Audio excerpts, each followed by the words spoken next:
Morning friends from the Rann of Jaisalmer. तो आज हमारी यात्रा है जैसलमेर से बीकानेर के लिए। हमारे साथ इस सफ़र में बने रहने के लिए बहुत बहुत शुक्रिया। और अगर अभी तक आपने सब्सक्राइब नहीं किया है तो प्लीज़ तुरंत हमारे चैनल को सब्सक्राइब कीजिए। सुबह की हवा में अभी भी रात की ठंडक बाकी है। सफर शुरू करने से पहले एक सिंपल सा ब्रेकफास्ट जो दिन भर की एनर्जी दे तो बनता है। रिजॉर्ट में स्कूल गोइंग टीन्स भी आए हुए हैं और उनसे दोस्ती भी हो गई है। पीछे से आती आवाज हेलो और बाय, बस इतना सा प्यार ही काफी होता है जोश भरने के लिए।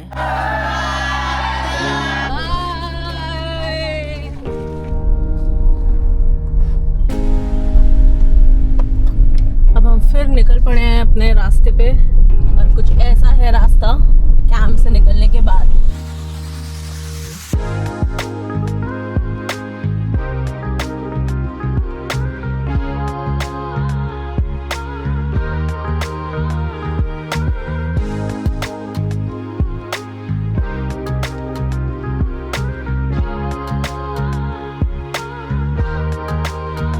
तो हमारे सैंडियो से बीकानेर के सफ़र में हमें जैसलमेर सिटी से होके ही गुजरना पड़ेगा। तो जैसलमेर सिटी में एक जगह है गड़ीसर लेक, जो हम आपको पिछले ब्लॉग में नहीं दिखा पाए थे। आज हम जाते समय गड़ीसर लेक पर भी रुकेंगे और आपको दिखाएंगे कि वहाँ की ब्यूटी है क्या।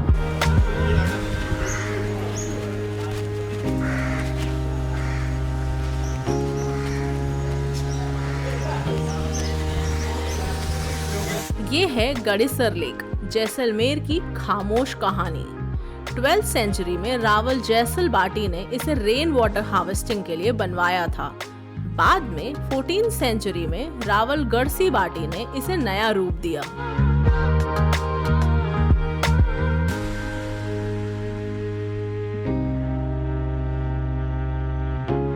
सदियों से ये झील जैसलमेर का मेन वाटर सोर्स रही है। आज इसमें इंदिरा गांधी कैनाल से पानी आता है, इसलिए गड़ीसर लेक कभी सूखती नहीं।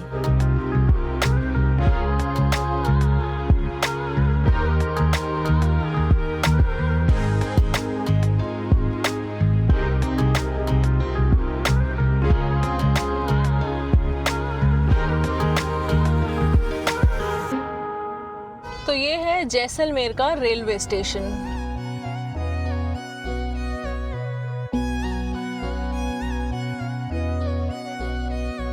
जैसलमेर के आसपास काफी सारे मिलिट्री एस्टैब्लिशमेंट्स दिखाई देते हैं। क्या है ना कि जैसलमेर का जो लोकेशन है वो बड़ा ही स्ट्रेटेजिकल लोकेशन है। पाकिस्तान के साथ एक बहुत बड़ा बॉर्डर एरिया इंडिया का जैसलमेर के साथ साथ है, और इसलिए इस पूरे बॉर्डर पे जो first line of defence Bharat की है, द बॉर्डर सिक्योरिटी फोर्स, वो रहती है। इसलिए जैसलमेर के आसपास बहुत ज़्यादा बीएसएफ की डिप्लॉयमेंट रहती है। तेरी खट्टी मीठी यारी प्यारी लगदी, तेरी आधी आधी बातें सारी लगदी, मैनू मिली है खुदाई तेनू प्यार करके। एक साथ इतने सारे बोर्ड, ये भी साइन बोर्ड्स, हाँ ये भी है, ये भी है, ये भी है और ये भी है। अरे 5 बोर्ड क्यों लगाए हो भाई? अरे वाह,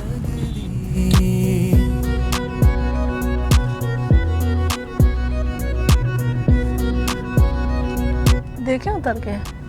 तो जैसलमेर से तकरीबन 100 किलोमीटर हम आगे आए थे और यहाँ हमें रोड साइड अचानक ये दिख गया पॉटरीज, ये मिट्टी के बने हुए चीज़ें।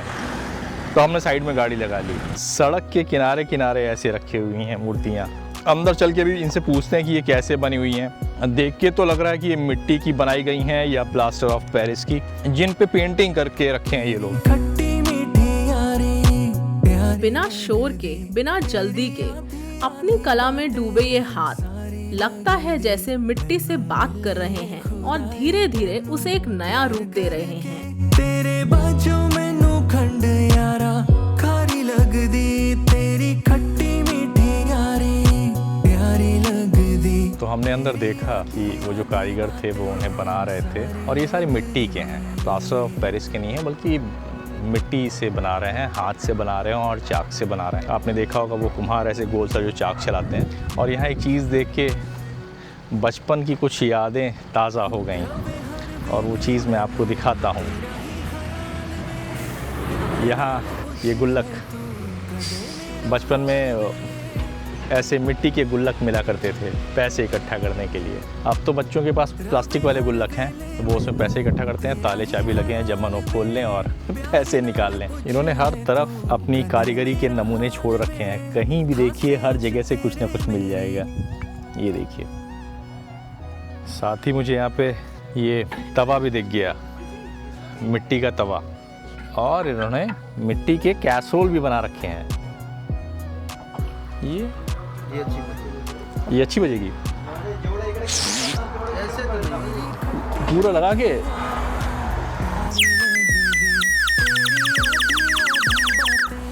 थोड़ा पानी कम करें।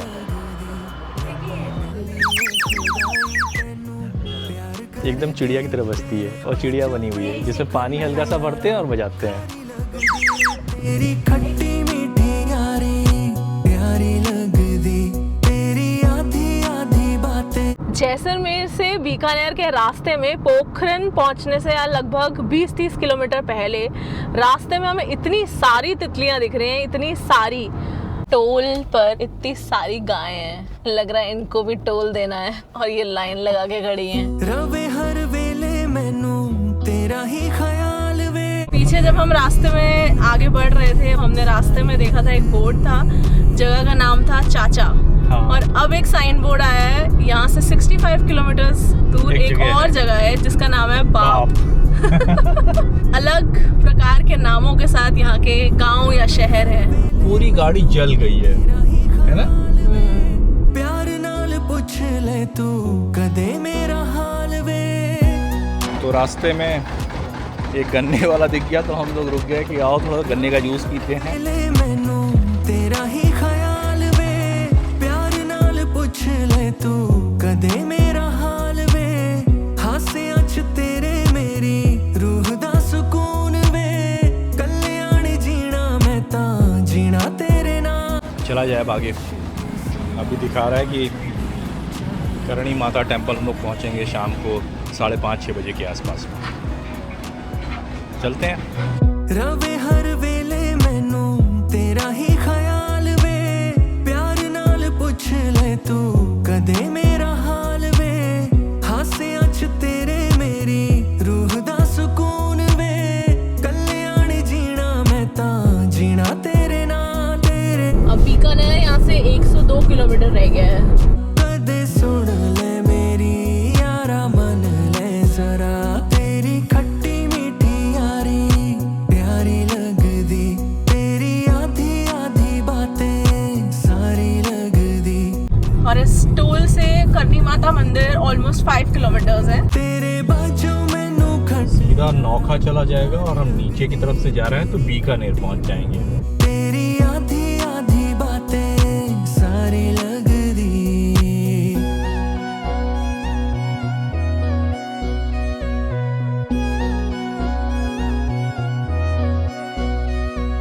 तो हम लोग सुबह जैसलमेर से आज निकले और अभी बीकानेर में एंटर नहीं कर पाए। राजस्थान का एक बहुत ही फेमस मंदिर है करणी माता मंदिर, तो हम वहाँ आ गए हैं और वहाँ दर्शन करने के लिए जा रहे हैं और आपको भी दर्शन करवाते हैं।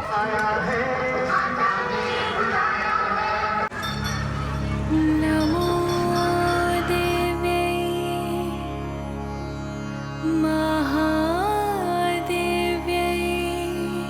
शिवाय सततं नमः। नमः प्रकृत्यै भद्रायै नियताः प्रणता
तो अभी हम हैं बीकानेर के करणी माता टेम्पल में। इस टेम्पल के बारे में कहा यह जाता है कि एक समुदाय है, हिंदुओं का एक समुदाय है जिसे हम चरणी कहते हैं। ये चरणी समुदाय जो है ये गुजरात, राजस्थान, बलूचिस्तान, पाकिस्तान, इन सब, और सिंध, पाकिस्तान के सिंध, बलूचिस्तान, भारत के गुजरात और राजस्थान में पाई जाती है। पार्टीशन के बाद हिंगलाज माता जो पाकिस्तान में पड़ गई तो वहाँ हमारा जाना बंद हो गया। अब हमारे डिवोटीज़ जो हैं वो पाकिस्तान में हिंगलाज माता तक नहीं जा सकते हैं, तो उसकी जगह उन्होंने करणी माता के यहाँ आना शुरू किया। Karni Mata is also famous with in tourist. ये इसलिए भी फेमस है टूरिस्ट के बीच में क्योंकि इसे टेम्पल ऑफ रैट्स भी कहते हैं। जैसा अभी हमने आपको दिखाया, there were so many rats, कितने सारे रैट्स यहाँ पे थे, है ना। तो this is one of the most secret place for Charanis and Hindus, the Karni Mata temple.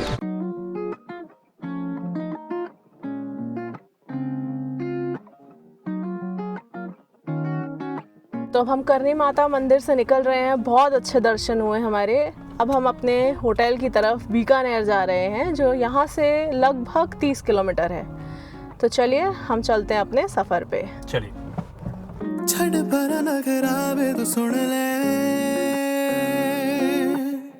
खोल बुहा दिल दावे तू तक ले,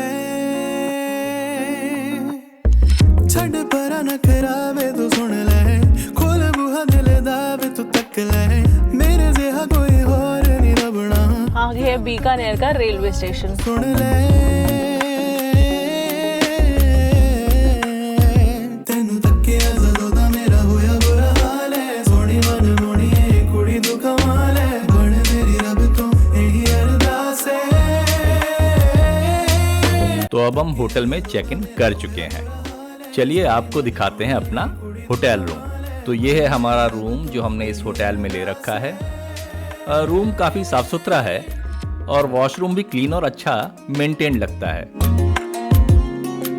तो अब डिनर का टाइम हो चला है और हम पहुंच गए हैं बीकानेर के फेमस शिव सागर रेस्टोरेंट डिनर के लिए।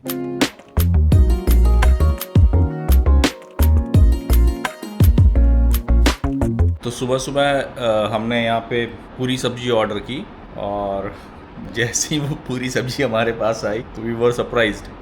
मैं दिखाता हूँ आपको वाई वी वर सरप्राइज्ड। तो ये आई हमारी पूरी सब्जी और ये पूरी है, you can see the size of the पूरी, है ना। ये बिल्कुल भटूरों की तरह ये पूड़ियाँ हैं, इतनी बड़ी बड़ी। और हमने सोचा था कि पूरियाँ होंगी छोटी छोटी सी आराम से, अब ये इतनी बड़ी बड़ी पूड़ियाँ आ गई हैं। पूरी और सब्जी का स्वाद तो बहुत ही अच्छा है, बट एक चीज़ है, बीकानेर में ना ऑयल बहुत इस्तेमाल होता है। आप कहीं भी बीकानेर में आप कहीं भी खाओ, कुछ भी खाओ, बहुत ज़बरदस्त ऑयल लोग डालते हैं, तेल ही तेल, पर हाँ स्वाद है। ब्रेकफास्ट के बाद अब समय है बीकानेर को एक्सप्लोर करने का। तो हम निकल पड़े हैं बीकानेर की शान और पहचान जूनागढ़ फोर्ट के लिए।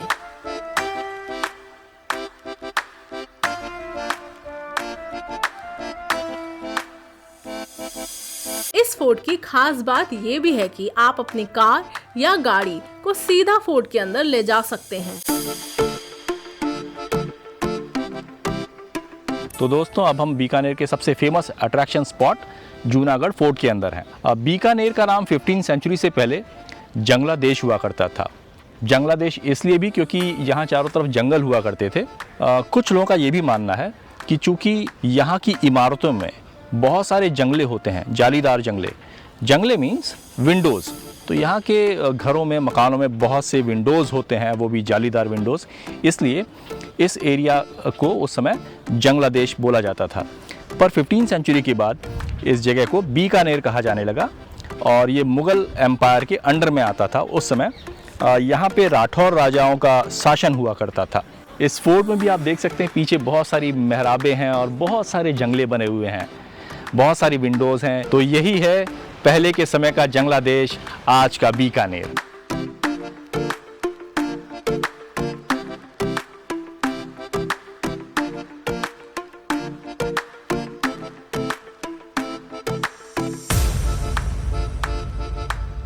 तो तो अब हम चलते हैं फोर्ट का, और यहाँ पे एक म्यूज़ियम है, उसका टिकट लेते हैं और आपको अंदर दिखाते हैं। तो जहाँ पे हमें टिकट लेना है, यहाँ पे ये लोहे के ऐसे सिक्कड़ से लगे हुए हैं, सो दैट कबूतर ना आए। तो इस फोर्ट में एक बात बहुत अच्छी ये है कि इस फोर्ट में जब आप टिकट लेते हैं तो आपको गाइड लेने की ज़रूरत नहीं है, क्योंकि ये सारा टूर गाइडेड ही होता है। पर पर्सन एंट्री टिकट जो है वो 150 रुपये है, which includes the visit of the fort and the museum.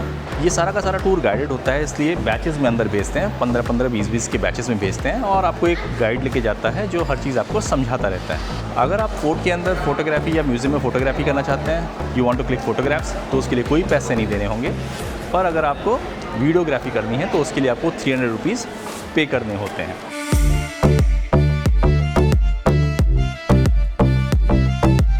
ये फोर्ट पहले चिंतामणि के नाम से जाना जाता था। 20th सेंचुरी की शुरुआत में जब ruling family Lalgarh palace shift हो गई तो इसे जूनागढ़ यानी ओल्ड फोर्ट कहा जाने लगा। ये फोर्ट 16th सेंचुरी के एंड में बीकानेर के 6th रूलर राजा राय सिंह ने बनवाया।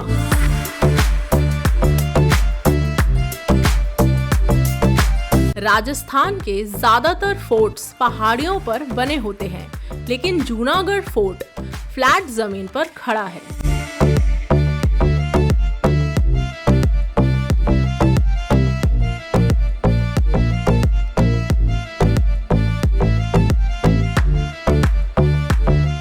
हिस्टोरिकल रिकॉर्ड्स बताते हैं कि कई बार दुश्मनों ने इस किले को जीतने की कोशिश की, लेकिन ब्रिटिशर्स के आने तक ये कभी पूरी तरह हारा ही नहीं।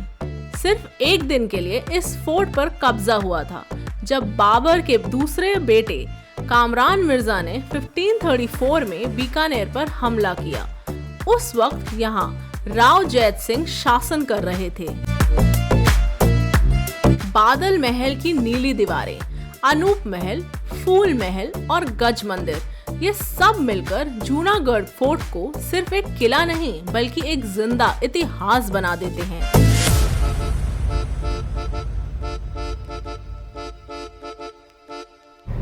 तो अब हम निकल पड़े हैं फोर्ट देख के, यहाँ आगे से एग्जिट ले लेंगे। ये दरवाजे इतने बड़े बड़े इसलिए बनाए जाते थे ताकि उस समय वो मोस्टली घोड़े और हाथी इसमें घुस सकें, इसलिए इतने बड़े और ऊंचे दरवाजे बनाए जाते थे। राइट साइड में लिखा है मारो प्यारो बीकानेरो। मारो प्यारो बीकाणो समथिंग। थोड़ा राजस्थानी में लिखा है। ये वो है सुर सागर है जो इस समय ड्राई हो चुका है। हाँ, राइट साइड में। तो चलिए अब चलते हैं बीकानेर की स्ट्रीट्स और गलियों में, और यहाँ आते ही एक बात तो क्लियर हो जाती है, ये शहर अपने नमकीन, भुजिया और मसालों के लिए मशहूर है, और खासकर यहाँ की तीखी तेज लाल मिर्च। ये है कोट गेट, बीकानेर का आइकॉनिक गेट, जो कभी शहर का मेन एंट्रेंस माना जाता था। यही गेट पुराने शहर को नए बीकानेर से अलग करता है। हेवी ट्रैफिक और स्ट्रीट फूड्स की खुशबू, यहाँ बीकानेर पूरी तरह लाइव नजर आता है। पर हम तो चल पड़े हैं हवेलियों के शहर बीकानेर की सबसे ग्रैंड और मार्वलस रामपुरिया हवेली की तरफ।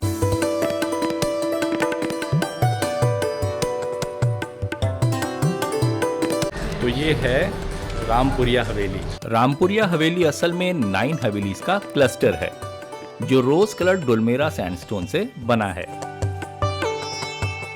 फर्स्ट टाइम देखने पे रामपुरिया हवेली न्यूयॉर्क के मैनहट्टन में मौजूद डेल्मोनिका बिल्डिंग की याद दिलाती है, लेकिन ये उससे भी ज्यादा ग्रैंड और इम्पोजिंग लगती है।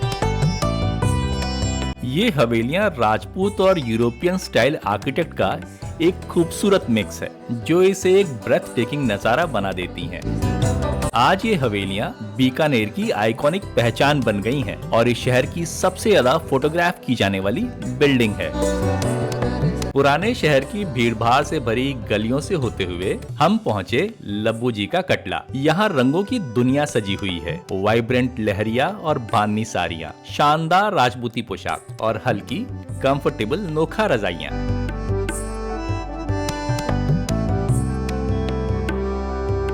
शहर के बीचों बीच से एक रेलवे लाइन गुजरती है, जिसके कारण पुराने शहर में हर थोड़ी थोड़ी देर में ट्रैफिक जाम लगता है, पर यहाँ के लोगों के लिए ये रोजमर्रा की आम बात है। अब वक्त है कुछ खाने का, तो हम पहुँच गए बीकानेर के फेमस संखला कुल्फी शॉप। यहाँ की केसर कुल्फी काफी पॉपुलर है, तो हमने भी इसे ट्राई किया। वैसे हम इस कुल्फी को सिर्फ 10 में से 5 ही देंगे।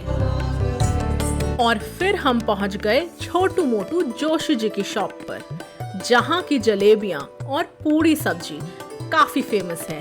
मैंने सुना है इस दुकान की जलेबी अगर हम खाएंगे तो बाकी जगहों की जलेबियां भूल जाएंगे।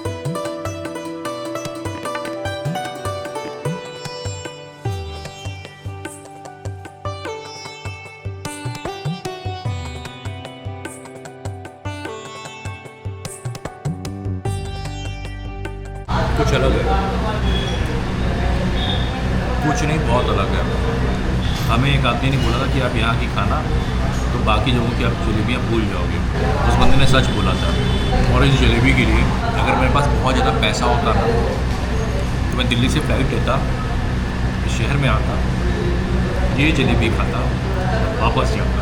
और साथ में हमने मंगवाई हैं पूरियाँ और ये आलू की सब्ज़ी और ये मेथी दाने की सब्ज़ी। ये भी हमें लोगों ने रिकमेंड किया था कि आप मेथी दाने की सब्ज़ी और आलू की सब्ज़ी मंगवाना और साथ में पूरियाँ इस शॉप पे मंगवाना और खा के देखना। पहले मेथी दाने की सब्ज़ी टेस्ट करते हैं।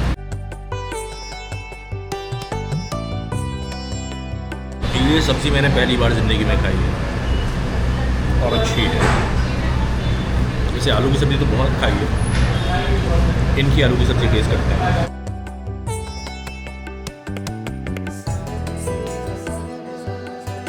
इस दुकान पे ये आलू की सब्ज़ी और ये मेथी दाने की सब्ज़ी के साथ जो पूरी खाने का स्वाद है ना, बेहतरीन है। अब समय है थोड़ा सा लस्सी पीने का।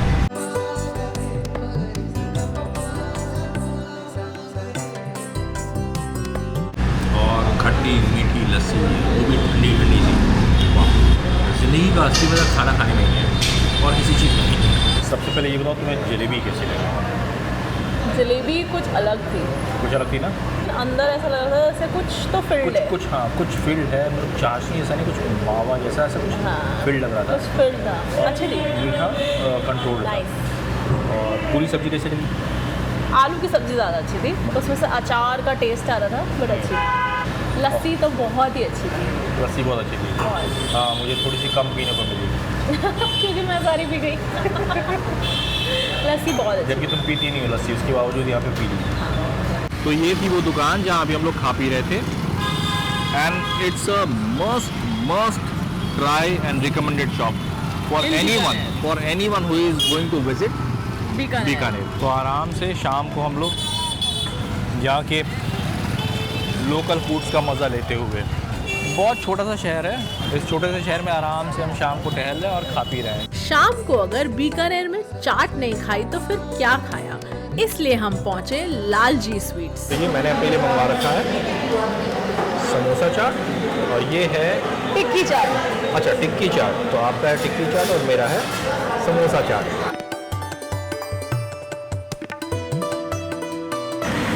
जैसा नॉर्मली हर शहर में चाट होता है तो वैसा ये तो बहुत ज़्यादा यूनिक नहीं है, जैसा हर शहर में होता है तो वैसा ही स्वाद है।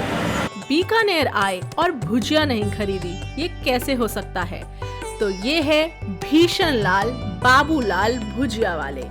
बीकानेर का हर लोकल आपको यहीं आने को कहेगा और सच में ये शहर की बेस्ट भुजिया शॉप है। तो फ्रेंड्स, आज हमने बीकानेर शहर को एक्सप्लोर किया। रात काफ़ी हो चुकी है और हम आज का ब्लॉग यहीं एंड करते हैं। तो दोस्तों, इसी तरीके से अपना प्यार हमारे साथ बनाए रखिए और stay tuned with us on Tashan जिंदगी।